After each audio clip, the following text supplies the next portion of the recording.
என் பெயர் கௌரி. உயர் சமூகத்தில் எனக்கென்று ஒரு மதிப்பு இருக்கிறது. என் கணவர் ஒரு மிக பெரிய தொழிலதிபர். எனக்கு 2 பெரிய பிள்ளைகள் இருக்கிறார்கள். இந்த குடும்ப பொறுப்புகள் ஒரு புறம் இருந்தாலும் எங்கள் வட்டத்தில் உள்ள பிற பெண்களைப் போலவே நானும் பல கிளப்புகளில் உறுப்பினராக இருக்கிறேன். இந்த சமூகத்தில் ஒரு உயரிய அந்தஸ்தை தக்க வைக்க எப்போதுமே கௌரவமான தோற்றத்துடனும் கட்டுப்பாடுடனும் இருக்க வேண்டிய அவசியம் உள்ளது. இப்படி இருக்கையில் என் உயிர் தோழி மாலதி என்னிடம் சமீபத்தில் நடந்த ஒரு தனிப்பட்ட அனுபவத்தை பற்றி பேசினாள். அவள் சொன்னதை என்னால் அவ்வளவு எளிதில் மறக்க முடியவில்லை.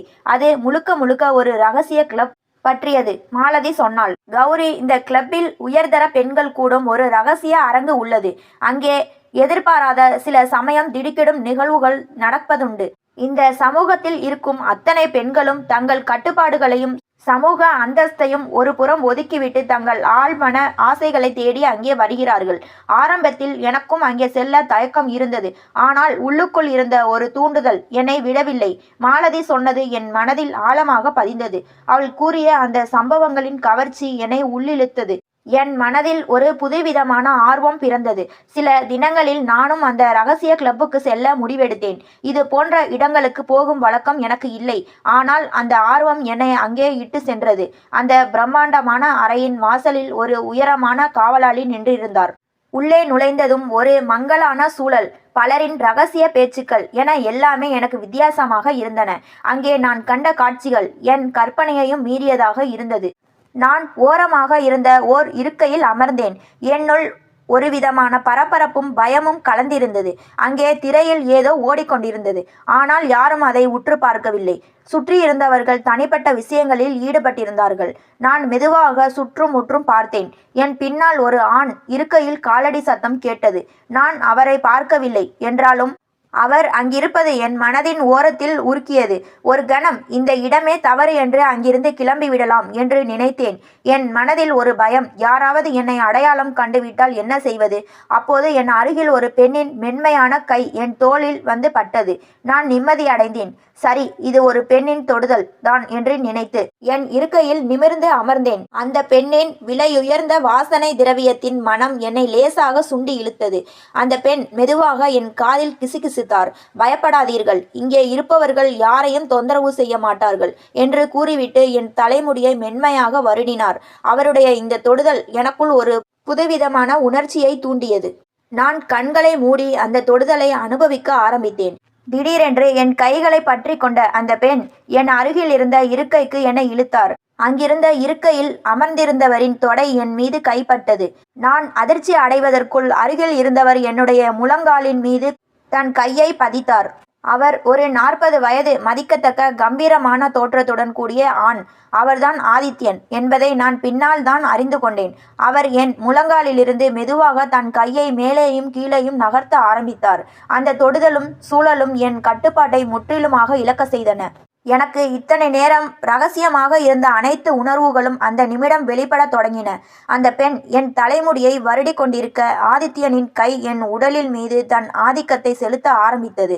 அந்த ரகசிய கிளப்பின் மங்கலான வெளிச்சத்திலும் ஆங்காங்கே நிறைந்திருந்த ரகசிய கூச்சல்களிலும் நான் என்னுடைய தனிப்பட்ட ரகசிய பயணத்தை தொடர்ந்தேன். அந்த இரவு கௌரவத்தின் அனைத்து எல்லைகளையும் கடந்து ஆசையின் அனைத்து கதவுகளையும் திறந்த ஒரு ரகசிய அனுபவமாக எனக்கு அமைந்தது. நான் உயர் சமூகத்தில் இருக்கும் கௌரி இல்லை. அங்கு என் ஆசைகளை துணிச்சலாக வெளிப்படுத்திய ஒரு பெண் மட்டுமே. கௌரி கண்களை இறுக்க மூடினாள். ஒரு புறம் தேவியின் மென்மையான விரல்கள் அவள் தலைமுடியை வருடி கொண்டிருக்க, மறுபுறம் ஆதித்யனின் கரம் அவளுடைய உடலின் கட்டுப்பாட்டை எடுத்து கொண்டிருந்தது. தான் எங்கே இருக்கிறோம் என்ற உலக நினைப்பை இழந்தாள் கௌரி. இது கௌரவம், பொறுப்பு, குடும்பம் இவற்றை பற்றி சிந்திக்கும் இடம் அல்ல. இது முழுமையான விடுதலையின் குகை. ஆதித்யன் எந்தவித அவசரமும் காட்டாமல் ஒரு தேர்ந்த கலைஞனைப் போல தன் வேலைகளை தொடங்கினார். அவருடைய தொடுதல் மென்மையானது, ஆனால் ஆழமானது. அவர் கௌரியின் முழங்காலிலிருந்து மெதுவாக பின்னோக்கி அவளுடைய தொடையில் தன் பிடியை இறுக்கினார். அந்த தொடுதலின் அழுத்தம் கௌரியின் மனதின் கதவுகளை திறந்தது. என்ன செய்கிறீர்கள் என்று கேட்க நான் எழவில்லை. வேண்டாம் என்று சொல்ல மனம் மறுத்தது. காரணம், அந்த தொடுதலில் இருந்த ஒவ்வொரு அசைவும் அவள் ஆழமான ஆசைகளை தட்டி எழுப்பியது. அப்போது தேவி தன் தன் வருடும் கையை விலக்கி கௌரியின் கழுத்தின் பின்புறம் மென்மையாக தடவி கொடுத்தாள். இங்கே உள்ள ஒவ்வொருவருக்கும் தங்களுக்கு பிடித்ததை தேடி வருபவர்கள்தான் கௌரி. நீங்கள் உங்களை பூட்டி வைத்திருக்க வேண்டியதில்லை என்று மெல்லிய குரலில் சொன்னாள். ஆதித்யன் இப்போது மிகவும் நெருக்கமாக அமர்ந்திருந்தார். அவர் அணிந்திருந்த விலையுயர்ந்த ஆடையின் வாசனை கௌரியின் மூச்சுக்காற்றோடு கலந்தது. அவர் கௌரியின் இடுப்பை சுற்றி தன் கரத்தை மென்மையாக பதித்து மிக அருகாமையில் இழுத்தார். இருவருக்கும் இடையே இருந்த அந்த சொற்ப இடைவெளியும் இல்லாமல் போனது. ஆதித்யனின் உதடுகள் கௌரியின் காதருகே வந்து, இத்தனை நாள் இந்த பிணைப்பை எதற்காக தடுத்தீர்கள் என்று கேட்டன. கௌரி ஒரு விதமான கிளர்ச்சியில் விக்கித்து நின்றாள். அவள் கண்கள் லேசாக திறந்தபோது திரையில் ஓடிக்கொண்டிருந்த மங்கலான காட்சியும் அறையில் இருந்த மற்றவர்களின் மறைக்கப்பட்ட செயல்பாடுகளும் ஒரு பின்னணி இசையாக மாறிவிட்டன. ஆதித்யன் கௌரியின் வாயை நோக்கி லேசாக சாய்ந்து தன் விரல்களால் அவளுடைய கன்னத்தை தொட்டு சைகையால் அவளது கண்களை மூட சொன்னார். கௌரி மீண்டும் கண்களை மூடினாள். இப்போது உணர்வுகள் மட்டுமே இருந்தன. ஆதித்யனின் செயல் மேலும் துணிச்சலாக மாறியது. கௌரியின் உடல் இப்போது ஒரு மின்சாரம் பாய்ந்தது போல துடித்தது. பல வருடங்களாக பழக்கப்பட்ட சமூக கட்டுப்பாடுகள் மெல்லிய நூலை போல அருந்து விழுந்தன. இதற்கிடையில் தேவி கௌரியின் அருகில் அமர்ந்திருந்த ஆதித்யனின் தோளில் தன் கையை பதித்து ஆதித்யனை நோக்கி ஒரு மௌனமான சைகையை செய்தாள். அந்த இருவருக்கும் இடையே ரகசியமான ஒரு புரிதல் இருந்தது. அந்த புரிதலின் தாக்கம் கௌரியின் மீதும் பிரதிபலித்தது. ஆதித்யன் இப்போது கௌரியிடம் மெல்லிய குரலில், என்னை திரும்புங்கள் என்று கட்டளையிட்டார். கௌரி தயக்கத்துடன் இருக்கையில் லேசாக திரும்பிய ஆதித்யனை முழுமையாக எதிர்கொண்டாள். அப்போதுதான் அந்த அதிர்ச்சியை கண்டாள்.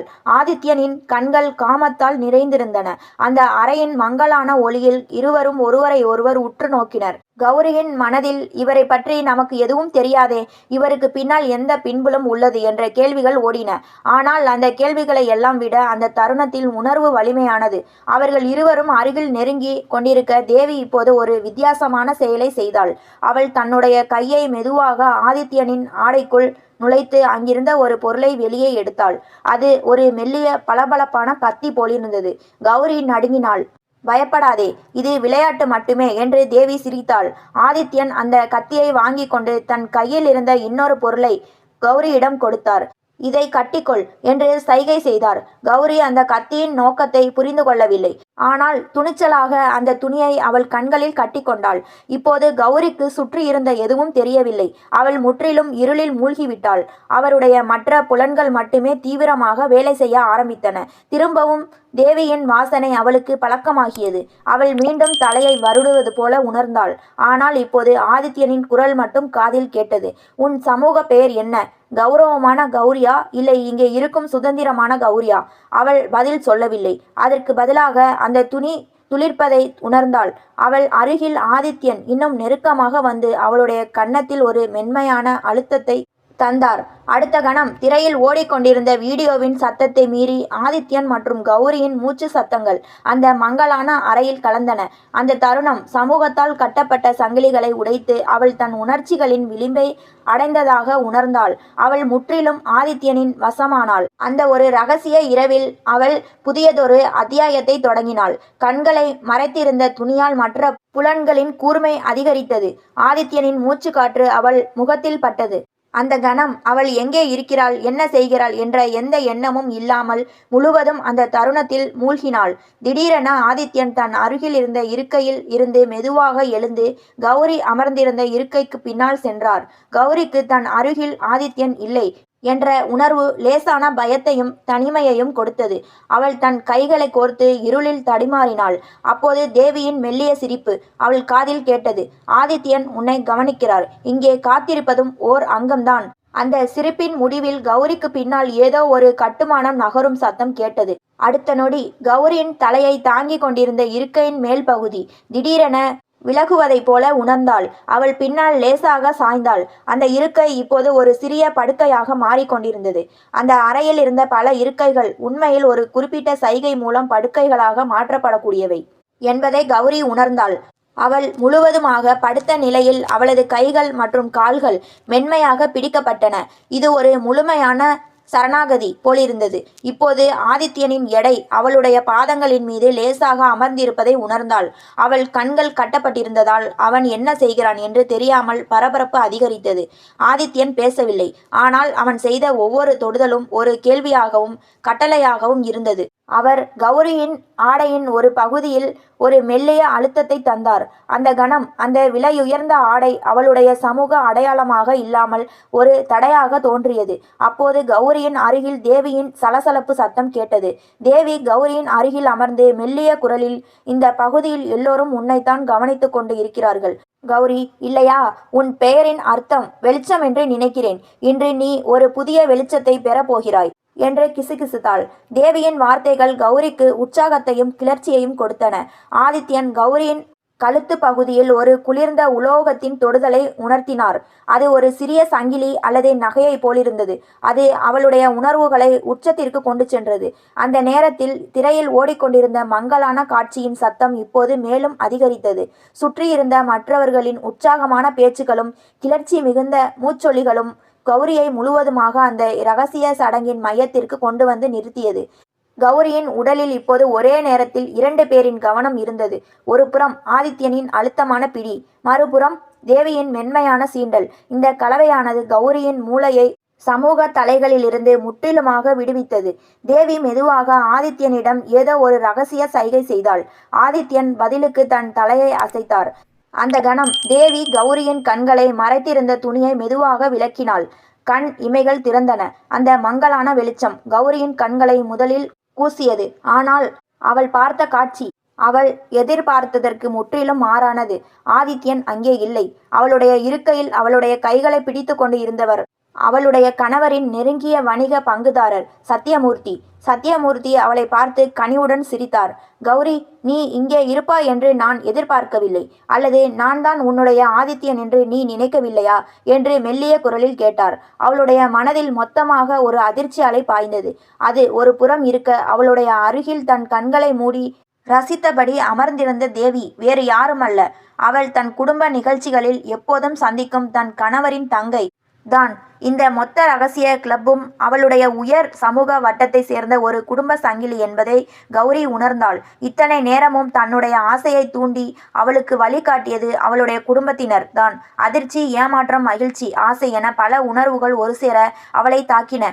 வா கௌரி, இனி மறைப்பதற்கு ஒன்றுமில்லை என்று கூறி சத்யமூர்த்தி அவளுடைய கையை பிடித்தார். அவள் அந்த பிடியை உதறவில்லை. ஏனெனில் அவள் இனி உயர் சமூகத்தின் கௌரி அல்ல. அவள் இந்த ரகசிய வட்டத்தின் ஒரு அங்கம். கண்களை திறந்த கௌரியின் முன் அவள் எதிர்பார்த்திராத உண்மைகள் நின்றன. அருகில் இருப்பது கணவரின் வணிக பங்குதாரர் சத்யமூர்த்தி. அவளுக்கு வழிகாட்டிய தேவி தன் நாத்தனார். இத்தனை நேரமும் தன்னை சூழ்ந்திருந்த கிளர்ச்சியானது இப்போது வியப்பு கலந்த அதிர்ச்சியாக மாறியது. சத்யமூர்த்தியின் மெல்லிய ஆனால் அதிகாரமான பிடியில் இருந்து அவள் கையை உதறவில்லை. உதற வேண்டிய அவசியமும் இல்லை. அவள் மூச்சு திணறியபடி தன் நாத்தனார் தேவியை பார்த்தாள். நீ தேவி? கௌரி தடுமாறினாள். தேவி கலகலவென சிரித்தாள். அது சமூகத்தின் கட்டுக்குள் இருக்கும் ஒரு பெண்ணின் சிரிப்பு அல்ல. அது இரகசிய உலகத்தின் விடுதலை சிரிப்பு. ஆமாம் அண்ணி, வெளியே நான் உன் கணவரின் தங்கை, சமூகத்தின் கண்ணுக்கு அடக்கமான பெண். ஆனால் இந்த நீல நிற நிலவரைக்குள் நான் தான் தேவி. உங்கள் அந்தஸ்து, உங்கள் உறவுகள், உங்கள் கட்டுப்பாடுகள் எல்லாவற்றையும் மறக்க செய்யும் வழிகாட்டி என்று தேவி கிசுகிசுத்தாள். சத்யமூர்த்தி கௌரியின் கைகளை பற்றி தன் அருகே இழுத்தார். கௌரி, நாம் அனைவரும் ஒரே சமூகத்தை சேர்ந்தவர்கள். வெளியே நாம் அனைவரும் அடக்கம் என்ற முகமூடியுடன் வாழ்கிறோம். இங்கே இந்த அறையில் நாம் உண்மையான மனிதர்கள். இதை ஒரு குடும்ப ரகசியமாகவோ புனித சடங்காகவோ நீ எடுத்துக்கொள்ளலாம். அவன் கூறிய வார்த்தைகள் கௌரிக்கு ஒரு தெளிவை கொடுத்தது. அவள் மட்டுமல்ல, இந்த உயர் சமூகத்தின் அத்தனை பேரும் இரட்டை வாழ்க்கை வாழ்கிறார்கள். அவளுடைய கணவர் ஏன் அடிக்கடி வணிக சந்திப்புகளுக்காக வெளியூர் செல்கிறார் என்ற கேள்விக்கான விடையும் இப்போது அவளுக்கு தெளிவாகியது. இது ஒரு கிளப் அல்ல, இது அவர்களுடைய சமூகத்தின் ரகசிய சமாதான மண்டலம். கௌரியின் நெற்றியில் சத்யமூர்த்தி அன்புடன் முத்தமிட்டார். அது காமத்தை தாண்டிய ஒரு ரகசிய உடன்படிக்கை போல இருந்தது. இனி நீ பயப்பட வேண்டியதில்லை. நீ தனியாக இல்லை. இந்த சங்கிலி உன்னை இருக்காது, உனக்கு உறுதுணையாக இருக்கும் என்றார் சத்யமூர்த்தி. அந்த இரவிலிருந்து கௌரியின் வாழ்க்கை முற்றிலுமாக மாறியது. வெளியே அவள் இன்னும் கௌரவமான கௌரிதான். துடிப்பான தொழிலதிபரின் மனைவி, குழந்தைகளை பேணும் அன்னை, சமூக சேவகி. அவள் முகத்தில் ஒரு புன்னகை இருக்கும், கண்ணில் ஒரு கௌரவ பார்வை இருக்கும். ஆனால் குறிப்பிட்ட சில இரவுகளில் அவள் தேவி மற்றும் சத்யமூர்த்தி போன்ற அந்த இரகசிய சமூக உறுப்பினர்களுடன் இணைந்தாள். அந்த நீல நிலவறை அவளுடைய இரண்டாவது வீடாக மனதின் சமநிலையை காக்கும் இடமாக மாறியது. அவளுடைய மனதில் இருந்த குற்ற உணர்ச்சி நீங்கியது. ஏனெனில் அவளுடைய சமூகமே இந்த இரட்டை வாழ்க்கையைத்தான் வாழ்கிறது என்று உணர்ந்தபோது அவள் தன் மீதான கட்டுப்பாடுகளை தளர்த்தினாள். அவளுடைய துணிவு அதிகரித்தது.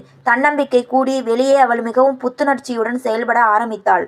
சத்யமூர்த்தி மற்றும் தேவி உடனான புதிய பிணைப்பு அவளுடைய சமூக மற்றும் தனிப்பட்ட வாழ்க்கைக்கு ஒரு புதிய அர்த்தத்தை கொடுத்தது. இந்த ரகசியம் அவர்களை பிரிப்பதை விட மேலும் பலமாக பிணைத்தது. கௌரியின் கணவர் வழக்கம்போல் வணிக பயணம் முடிந்து வீடு திரும்பினார். கணவரை பார்த்ததும் கௌரி ஒரு கள்ளமில்லாத புன்னகையுடன் அவரை வரவேற்றாள். அவரது கண்களில் வழக்கத்தை விட அதிக பிரகாசமும் புத்துணர்ச்சியும் இருந்தது. கௌரி இப்போது அறிவாள், இந்த சமூகத்தின் சமநிலையே இந்த இரகசிய இரவுகளில்தான் இருக்கிறது. ஒரு உயரிய வாழ்க்கையின் விலையாக இந்த இரகசிய விடுதலையை அனுபவிக்க தயார் நிலையில் அவர் தன் அடுத்த நாளை நோக்கி நகர்ந்தாள். இது போன்ற கதைகளை தொடர்ச்சியாக கேட்க லைக் பண்ணுங்க, ஷேர் பண்ணுங்க, கமெண்ட் பண்ணுங்க. மறந்து விடாமல் சப்ஸ்கிரைப் பண்ணுங்க.